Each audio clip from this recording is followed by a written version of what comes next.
উনি সফরে বেরিয়েছেন হাদিস কালেকশনের জন্য। প্রচন্ড শীতের রাত, উনি মাগরিবের নামাজ এশারের নামাজ পড়ে একটা মসজিদে শুয়ে পড়লেন, আর শুয়ে শুয়ে হাদিস পড়তেছেন। কি পড়তেছেন? কথা বলেন।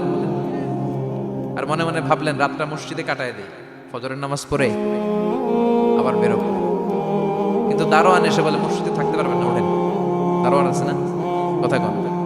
আহমদ ইবনে হাম্বল বললেন আমি শুধু রাতটা থাকতে চাই, আমি তো ফজরেরও মুসল্লি, ফজর নামাজ পড়বো তো এই মসজিদে, আমার থাকতে দাও। দারোয়ান তো দেয় না, কেনা মসজিদে থাকার জায়গা না, যান মিয়া। উনি যে আহমদ ইবনে হাম্বল এটা চিনে নাই, থাকতে দেয়। কি করবে এখন? উনি কাঁথা গুছিয়ে হাদিসের কিতাব নিয়ে কাদের মধ্যে ব্যাগ নিয়ে মসজিদ থেকে বের হয়ে গেলেন। কি আর করবেন, প্রচন্ড শীত আর কাঁপতেছেন বুড়ো মানুষ। প্রতিমধ্যে দেখলেন বাজার একজন খাব্বাজ, শাবুন খাব্বাজ, যুবক রুটি বিক্রেতা। সে রুটি বিক্রি করে, চুলার মধ্যে রুটি সেকে। সে যে সালাম দিল আসসালামু আলাইকুম, যুবক বলে ওয়ালাইকুম আসসালাম। আহমদ ইবনে হাম্বল বলে যুবক আমার যাওয়ার জায়গা নেই, সফরে বেরিয়েছি, খুব শীতে কষ্ট পাচ্ছি, রাতে যদি তোমার এই চুলা থেকে একটু আগুন পোহাই কোনো সমস্যা? যুবক বলে না না সমস্যা না, হালান বা সাহালান, ওর সামনে আসেন আসেন, আপনি আগুন পোহাইলে আমার সমস্যা কি? সুবহানাল্লাহ পড়েন।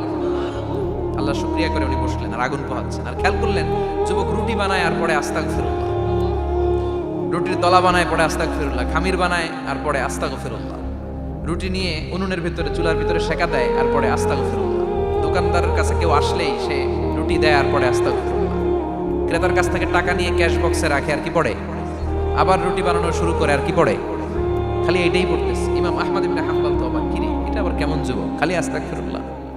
উনি প্রশ্ন করলেন যুবক ঘটনা কি? আসার পর থেকেই তোমার দেখতেছি তুমি রুটি বানাও, রুটি বিক্রি করো আর পড়ো আস্তাগফিরুল্লাহ, মালাকা ইয়া শাবাব। যুবক বলে আস্তাগফিরুল্লাহ আমার সবচেয়ে বেশি পছন্দের আমল, আমি সব সময় আঠার মধ্যে ইস্তেগফারের সাথে লেগে থাকি আর সব সময় পড়তে থাকি আস্তাগফিরুল্লাহ, আর এর বদৌলতে আল্লাহ আমারে মুস্তাজাবুদ দাওয়া বানিয়ে দিয়েছে। আহমদ ইবনে হাম্বল তো অবাক, আনতা মুস্তাজাবুদ দাওয়া, তুমি মুস্তাজাবুদ দাওয়া রুটিওয়ালা? আমি এত বছর হাদিস পড়াই, আমিও তো মুস্তাজাবুদ দাওয়া না, আর তুমি রুটি বেচো বাজারে, তুমি মুস্তাজাবুদ দাওয়া, তুমি দোয়া করলে সব কবুল হয়ে যায়? যুবক বলে না আমরা মুস্তাজাবুদ দাওয়া, আমি আমার জীবনে যত দোয়া করেছি কবুল করে নিয়েছে কে? সব দোয়া কবুল করে নিয়েছে আল্লাহ, একটা দোয়া ছাড়া। কয়টা? আহমদ ইবনে হাম্বলের কৌতূহল, কিউরিসিটি আরো বেড়ে গেল। কি? সব দোয়া কবুল হয়েছে একটা দোয়া ছাড়া। মাযালিকা দুআ ইয়া শাব, কি সেই দোয়া?